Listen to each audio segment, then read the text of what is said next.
Hello everyone, how are you all doing? I hope all of you are doing great. So in this video we will do chapter number 17 बोलने वाली मांद। अभी तक हमने 16 chapters की video cover कर ली है, सभी चैप्टर्स को रीड किया है, उनकी वर्कशीट्स देखी हैं। तो please go through all the chapters and the links are there in the description box. इस वीडियो में हम चैप्टर 17 करेंगे। ये chapter Veena class 3 new Hindi NCERT का है। चलिए इस चैप्टर को रीड कर लेते हैं। एक जंगल में खरनखर नाम का एक सिंह रहता था। एक दिन उसे बहुत भूख लगी। वह आहार की खोज में पूरे जंगल में घूमता रहा। आहार मतलब खाना। एक शेर था जिसका नाम था खरनखर। वह बहुत भूखा था तो वह खाने की तलाश में जंगल में घूमता रहा, पर एक चूहा तक हाथ नहीं लगा उसके। इस खोज में ही शाम हो गई, अंधेरा हो रहा था। इसी समय उसे एक मांद दिखाई दी। मांद यानी गुफा। रात काटने के लिए वह उसी में घुस गया। उस मांद में घुसकर उसने सोचा कि इसमें कोई ना कोई पशु तो रहता ही होगा। जब वह विश्राम करने के लिए घुसेगा तो मैं उसे दबोच लूंगा। यह सोचकर वह उस मान में एक ओर छिपकर बैठ गया। मतलब उसने सोचा कि इस गुफा में कोई ना कोई तो जानवर रहता ही होगा जो अभी बाहर गया हुआ है। जैसे ही वो आएगा मैं उसको खा जाऊंगा पकड़कर, है ना। इसीलिए वह उस गुफा में एक तरफ छुपकर बैठ गया। फिर उस मान में दधीपुछ नाम का एक सियार रहता था। इस सियार का नाम क्या है? दधीपुछ। वह सियार रहता था। वह मांद की ओर आ रहा था। मांद के द्वार पर आकर उसने देखा तो उसे सिंह के पैरों के चिन्ह दिखाई दिए। उसने देखा कि उसकी गुफा के बाहर शेर के पैरों के निशान हैं। चिन्ह मांद की ओर जाने के लिए तो थे, पर लौटने के लिए नहीं थे। मतलब पंजे जो निशान थे शेर के, वो सिर्फ मांद की यानी गुफा की तरफ जाने के लिए पंजे तो दिख रहे थे, लेकिन आते हुए पंजे नहीं दिख रहे थे। फिर क्या हुआ? उसने सोचा, हे भगवान, आज तो मेरी जान पर ही आ बनी है। इसके भीतर अवश्य कोई सिंह घुसा बैठा है। उसे समझ में नहीं आ रहा था कि वह क्या करे। वह पता करना चाहता था कि सिंह इस समय भी मांद के भीतर ही है या बाहर निकल गया है। अब वह बहुत डर गया। दधीपुछ, उसने सोचा कि पता नहीं शेर गया तो है अंदर, लेकिन कैसे पता करूं कि वह अंदर है या नहीं है। फिर सोचने से क्या नहीं हो सकता। सोचते सोचते उसे एक उपाय सूझा। उसने मांद के द्वार पर जाकर पुकारा, ए मेरी मांद, ए मेरी मांद। पुकार कर वह चुप हो गया। कुछ देर बाद उसने कहा, अरे तुझे हो क्या गया है? आज बोलती क्यों नहीं? पहले तो जब मैं तुझे पुकारता था तू झट बोल पड़ती थी। क्या तू यह भूल गई कि मैंने तुझसे कहा था कि मैं जब भी बाहर से आऊंगा तब तुझे पुकारूंगा और तब तू उत्तर देगी, उसके बाद ही मैं मांद के भीतर आऊंगा। यदि तूने इस बार भी उत्तर ना दिया तो मैं तुझे छोड़कर किसी और मांद में चला जाऊंगा। इसका मतलब कि दधीपुछ ने यह पता करने के लिए कि शेर अंदर है या नहीं, उसने एक कहानी सोची। उसने क्या सोचा कि वह मांद को आवाज देगा, और मांद को आवाज देके थोड़ी देर चुप हो जाता है। वह मांद को कहता है कि तू आज बोल क्यों नहीं रही है? क्या तुझे याद नहीं है कि मैंने तुझे कहा था कि अगर तू नहीं बोलेगी तो मैं अंदर नहीं आऊंगा? फिर क्या होता है? अब सिंह को विश्वास हो गया कि सियार के पुकारने पर यह मांद सचमुच उत्तर दिया करती है। तो उसने सोचा, आज मैं आ गया हूं, इसलिए डर के मारे इसके मुंह से ध्वनि नहीं निकल रही है। उसने सोचा, यह मांद नहीं बोलती है तो कोई बात नहीं, इसके स्थान पर मैं ही उत्तर दे देता हूँ। यदि चुप रहा तो हाथ आया शिकार भी चला जाएगा। यह सोचकर सिंह ने उसका उत्तर दे दिया। उसकी दहाड़ से वह मांद तो गूंज ही उठी। आसपास के पशु भी चौकन्ने हो गए। सियार वहां से यही कहते हुए चंपत हो गया कि इस वन में रहते हुए मैं बूढ़ा हो गया, पर आज तक कभी किसी मांद को बोलते हुए नहीं सुना। इसका मतलब शेर ने सोचा, अगर ये सच है कि मांद बोलती है और अगर मैंने नहीं बोला तो सियार भाग जाएगा और मेरे हाथ नहीं आएगा।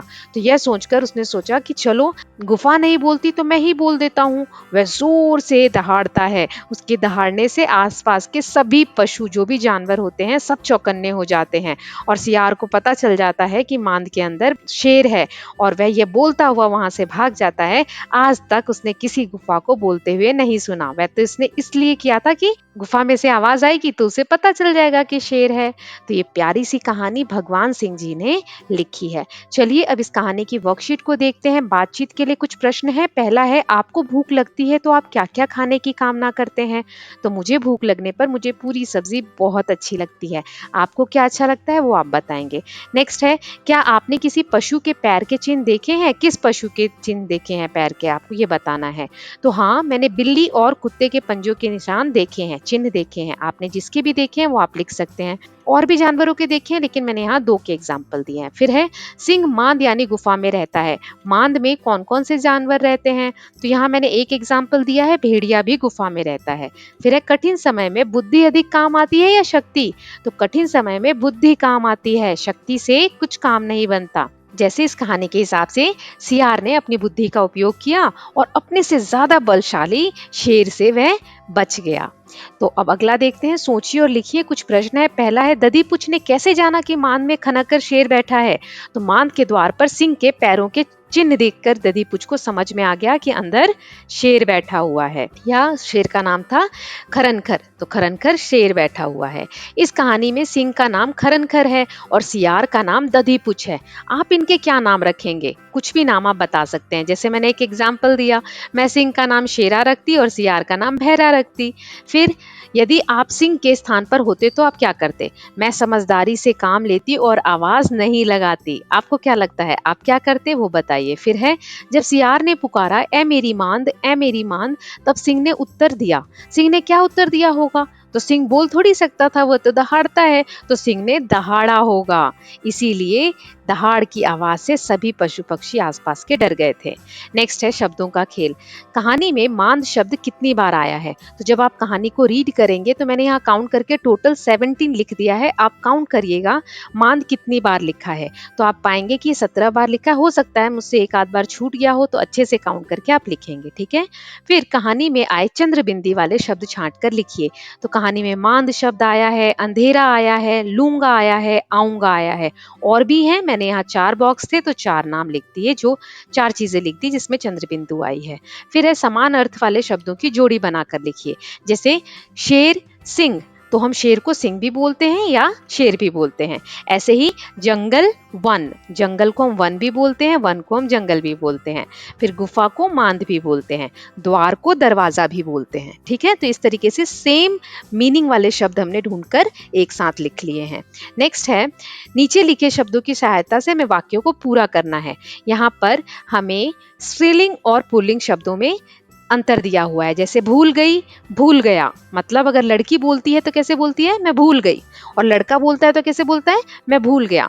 ऐसे ही उदाहरण के लिए, मांद क्या तू भूल गई, तो उदाहरण जाल क्या तू भूल गया, तो जाल जो है वो पुल्लिंग में आता है और मांद जो है वो स्त्रीलिंग में आती है, ठीक है। तो पहला है नदी क्या तू भूल गई, फिर झरना क्या तू भूल गया, गुफा क्या तू भूल गई, पहाड़ क्या तू भूल गया, तितली क्या तू भूल गई, पेड़ क्या तू भूल गया, हवा क्या तू भूल गई, बादल क्या तू भूल गया। तो मतलब यहाँ पर जिन शब्दों को हम स्त्रीलिंग में यूज करते हैं वो एक तरफ लिखने थे, और जो पुल्लिंग जैसे यूज करते हैं वो दूसरी तरफ लिखने थे। आई होप आपको समझ में आया होगा। नेक्स्ट है, सही शब्द चुनकर रिक्त स्थान भरिए। यहाँ कुछ शब्द हैं, हमें सही से फिल इन द ब्लैंक्स करने हैं। जैसे अंधेरा हो रहा था, उजाला हो रहा था, अपोजिट है। ऐसे ही सिंह इस समय भी मांद के भीतर है या बाहर निकल गया, भीतर का उल्टा क्या होगा? बाहर। आज बोलती क्यों नहीं, चुप क्यों है, बोलती का उल्टा चुप। मैं बूढ़ा हो गया हूँ, पहले तो मैं जवान था, बूढ़ा का उल्टा जवान। ये मांद झूठ मूठ ही जवाब देती है या फिर सचमुच बोलती है, झूठ मूठ का उल्टा क्या हो जाएगा? सचमुच। तो ये हमने कर लिया। नेक्स्ट है, सही अर्थ की जोड़ी बनाइए। एक चूहा तक हाथ नहीं लगा, इसका मतलब क्या हुआ?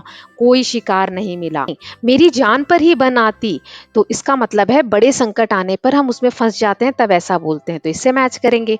फिर सियार वहां से चंपत हो गया, चंपत होना मतलब भाग जाना, तो इससे मैच कर देंगे। फिर है, अपने मन से वाक्य बनाइए। जैसे यहाँ उदाहरण दिया है, यदि चुप रहा तो हाथ आया शिकार भी चला जाएगा, तो ऐसे ही बाकी से भी हमें बनाने हैं। तो जैसे यदि बोला तो कहीं उसे शक ना हो जाए, यदि अधिक वर्षा हुई तो फसल खराब हो जाएगी, यदि कड़ी धूप हुई तो मैं खेलने नहीं जाऊंगी, यदि अंधेरा हुआ तो मुझे डर लगेगा। ऐसे कोई से भी वाक्य आप बनाकर और इनको कंप्लीट कर सकते हैं। अब अगला देख लेते हैं। यहाँ पर हमें कहा है कला की कलाकारियां। यहाँ सिंह व सियार का मुखौटा दिया गया है, आपको क्या करना है, इन दोनों में से अपने रुचि अनुसार मुखौटा बनाना है। तो ये सिंह का मुखौटा दिया हुआ है, इससे आकृति बना के और इस तरीके से इसमें कलर फिल करेंगे, रंग भरिए, ठीक है। फिर उसको कट कर लेंगे और साइड में ऐसे धागा बांधकर दोनों किनारों पर छेद कीजिए और धागा बांधिए, ये आपका मुखौटा तैयार हो जाएगा। अब यहाँ दिया है सियार का मुखौटा कैसे हम पेपर से बना सकते हैं। तो इस तरीके से पेपर लेकर उसके दोनों कोनों को इस तरीके से ट्राइंगुलर शेप में फोल्ड कर देंगे, फिर एक बार और ट्राइंगुलर शेप में फोल्ड करेंगे तो ऐसा कुछ दिखेगा। अब दोनों कोनों को पकड़कर इस तरीके से ऊपर इसको फोल्ड कर देंगे, तो 6 स्टेप हो गए। आगे क्या करेंगे, जब ईयर्स बन जाएंगे तो एक एक को हम ऐसे पत्तियों की तरह ओपन कर देंगे, तो दोनों करने के बाद कुछ ऐसा दिखेगा। फिर वाइट पेपर कट करके या कलर करके इस तरीके से आईज और नोज बना देंगे, तो ये हमारा बन गया सियार का मुखौटा। आई होप आप इसको ट्राई करेंगे। नाउ नेक्स्ट देख लेते हैं, क्या आपने किसी पशु के पदचिन्ह देखे हैं। अपने आसपास किसी पशु के पदचिन्ह खोजिए और यहाँ उसका नाम लिखिए दिए गए स्थान पर और उसका चित्र बनाइए। तो जैसे ये मैंने एक छोटा सा पदचिन्ह यहाँ पर पैरों का निशान बनाया है, ये बिल्ली के पैरों के निशान है, तो मैंने लिख दिया बिल्ली के पदचिन्ह। ऐसे ही आप किसी भी जानवर का देखते हैं तो वो आप यहाँ पर बना सकते हैं और उसका नाम भी लिख सकते हैं, ठीक है। तो इसी के साथ हमने चैप्टर नंबर 17 बोलने वाली मांद को रीड किया, इसकी वर्कशीट भी पूरी की। बाकी के सभी चैप्टर्स के लिंक्स डिस्क्रिप्शन बॉक्स में है, please go through that. I hope you like this video. If you do so, please like and share it, and don't forget to subscribe Kalyan TV channel for more such videos. Thank you so much.